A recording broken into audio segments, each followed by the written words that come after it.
नमस्कार, बहुत स्वागत है आपका। आप देख रहे हैं जैन 24। आइए शुरू करते हैं खबरों का सिलसिला।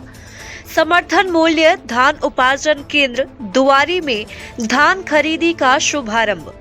आपको बता दें कि रीवा जिले के अंतर्गत स्थित दुआरी समर्थन मूल्य धान उपार्जन केंद्र में इस वर्ष के न्यूनतम समर्थन मूल्य पर धान उपार्जन का कार्य विधिवत रूप से प्रारंभ हो गया है।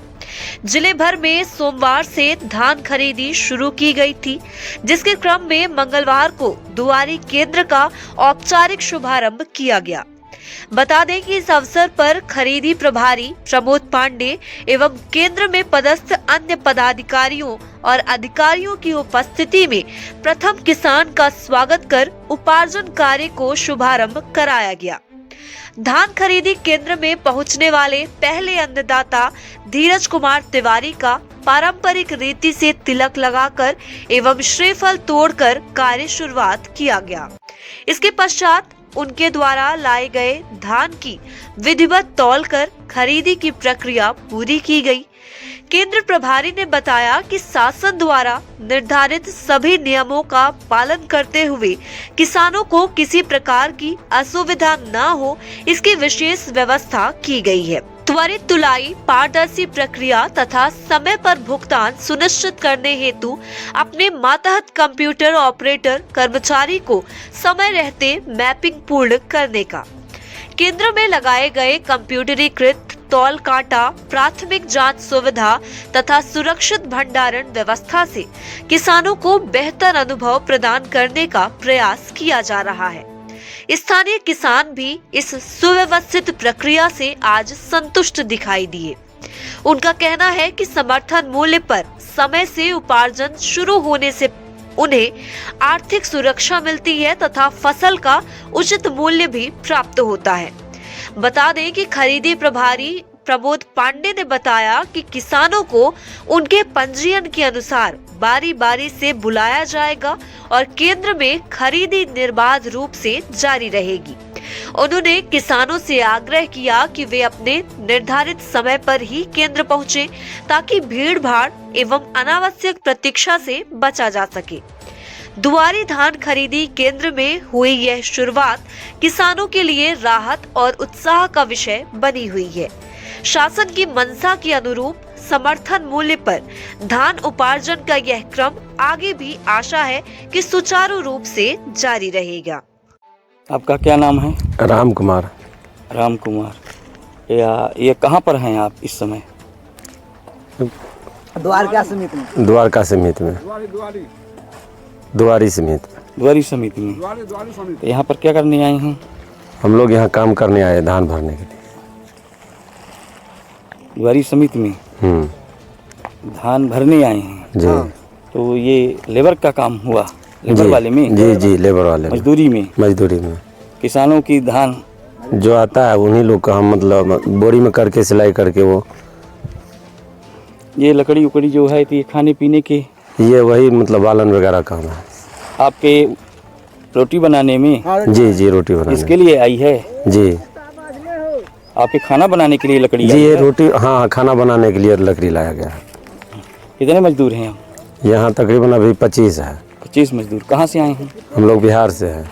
बिहार से? जी। हर साल क्या आते हैं यहाँ? हाँ, पिछले साल भी आए थे।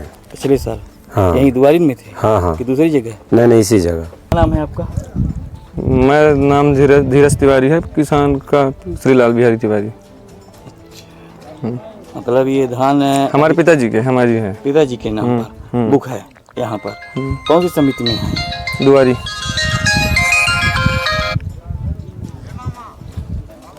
तो कब लाए हैं धान? कल दोपहर के बाद। दोपहर के बाद? कल तौलाई नहीं हुई है क्या? हाँ, किसी कारण बस नहीं हो पाई रही है। क्या कारण था? अब कारण तो पता नहीं क्या था। समिति प्रभारी को यहाँ के जानते हैं? जी। तो उनसे पूछे कल क्या चीज़? तो मतलब है धान हमें तौलाना है, कल दिनांक का आपका था। हाँ। तो फिर क्या बताए?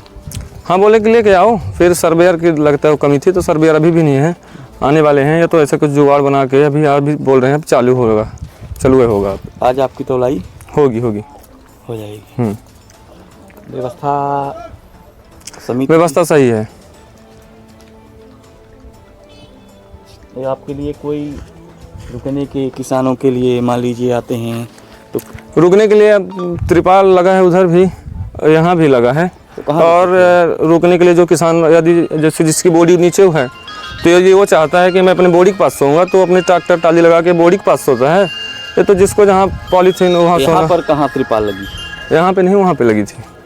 वहाँ पर त्रिपाल हाँ, लगी है। हाँ। किसानों के लिए व्यवस्था है? हाँ है, पानी के है सब रखा है, जार रखे हैं। उस व्यवस्था का आपने उपयोग किया कल? हाँ, कल से कर रहे हैं, अभी भी कर रहे हैं, आज भी किया। और किसी भी प्रकार की कोई दिक्कत नहीं। कोई दिक्कत नहीं। संतोष। क्या नाम है? प्रमोद पांडे नाम है। ये दुआरी समिति के प्रभारी के रूप में हैं आप? जी जी। क्या व्यवस्थाएं? व्यवस्था जो गाइडलाइन गवर्नमेंट दी है, शासन ने जो दी है, उस हिसाब से हमने अपने स्तर से पूरी व्यवस्था कर रखी है।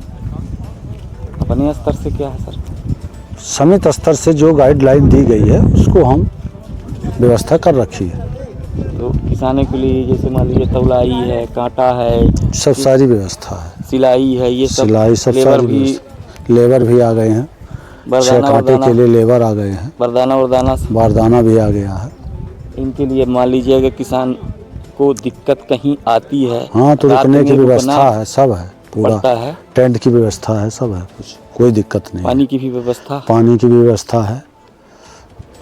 पानी कौन से मंगाए हैं? पानी तो यहीं एक ओम प्लांट से आरओ का पानी मंगवाते हैं। 15 माने क्या बोलते हैं उसको, जार पर डे मंगाता हूँ। और किसी मजदूरों के लिए टैंकर की व्यवस्था है, टैंकर भी आ रहा है नहाने धोने के लिए उनको। किसानों की तौलाई जो होती है उसमें कहीं भी आपको क्या दिक्कत या कुछ परेशानी, क्या ऐसा कुछ नहीं है? नहीं, कोई दिक्कत नहीं है। स्लॉट से हमको खरीदी करना है, जैसा जिसकी जो डेट स्लॉट से अलॉट है उस हिसाब से हम खरीदी करते हैं। ये तौलाई कितना है, मतलब एक बोरी में? तौलाई बस हो गया 40 किलो, और बोरे की वजन जो होती है वो 600 ग्राम रहता है, 580 ग्राम के लगभग। कई किसानों से अभी पूछा गया तो वो पूरे बोले कि हम पूर्ण रूप से संतुष्ट हैं इस व्यवस्था से, यहाँ की दुआरी समिति की व्यवस्था से हम पूर्ण रूप से संतुष्ट हैं। अब आज उनकी धान जो है तौलाई की जा रही है। और क्योंकि कल तो पोर्टल ही नहीं खुला था बारदाना का, बारदाना नहीं चढ़ रहा था, इसलिए कल खरीदी नहीं हो पाई थी। आज स्टार्ट किए हैं। ऐसा कोई आज कल ऐसा है जो आप अधूरी व्यवस्था न हो पाई हो? नहीं, ऐसा अभी? कोई व्यवस्था नहीं है। जो है उसमें जो गाइडलाइन दिया है वो पूरी व्यवस्था हमने कर ली है। और आज खरीदी सुव्यवस्थित ढंग से मैं सुचारू रूप से करवा रहा हूँ। तो अन्नदाता का क्या यहाँ पता चला कि celebration, opening celebration first class के समिति द्वारा जो है? अब वो अन्नदाता से आप पूछ लीजिए, अन्नदाता खुद बताएंगे उनको क्या सुविधा है क्या नहीं है। मैं अपने स्तर से तो किया हूँ। और कोई व्यवस्था शासन प्रशासन के द्वारा? नहीं, शासन प्रशासन से सब बेल व्यवस्था है, कोई दिक्कत नहीं है। जब कोई दिक्कत होती है तो हम शासन को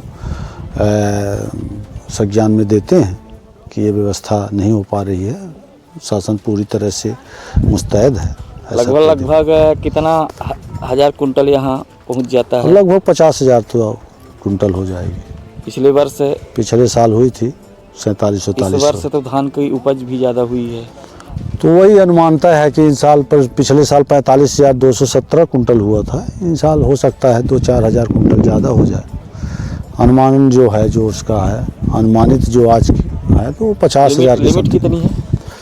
और लिमिट तो 60-62 हज़ार है, लेकिन अनुमानित ये है कि 50,000 की समथिंग 50,000 या 60,000 के बीच में होगी, खरीदी होगी। आपका सर क्या नाम है? एन.के. त्रिपाठी। ये FCI के जो गोदाम दुआरी में बने हुए हैं, तो यहाँ खरीदी करने में क्या दिक्कत है कुछ? यहाँ कोई दिक्कत नहीं है, वो तो खरीदी कर रहे हैं। गोदाम पैसा भी खाली है। और यहाँ क्या है कि उनके सुविधा से वो गोदाम के बाहर खरीद रहे हैं। हमने यहाँ भी कहा है अगर वहाँ कोई दिक्कत होगी तो यहाँ भी खरीद लेंगे। आप यहाँ के व्यवस्थापक हैं? हाँ, व्यवस्थापक। कौन कौन से गोदाम? यहाँ तो हो गया वैसा है कि 25,000 टन का गोदाम बना हुआ है, उसी के व्यवस्थापक। कितने गोदाम हैं यहाँ पर? यहाँ 5। 5 है। और वहाँ भी हैं क्या? कहाँ पर? नहीं नहीं, ये तो अलग है ये। अच्छा, ये अलग है। 5 गोदाम यहाँ बने हैं। इसमें मतलब पूरे धान के लिए है कि नहीं नहीं, उसमें 2 गोदाम उसके लिए है, FCI का चावल रखा जा रहा है, और बाकी में धान के लिए। तो आपके तरफ से क्या कोई? हमारी तरफ से कोई दिक्कत नहीं है। हमारी तरफ से पानी की व्यवस्था है, बिजली की व्यवस्था है, और यहाँ भी खरीद लें, वहाँ भी कोई समस्या नहीं है।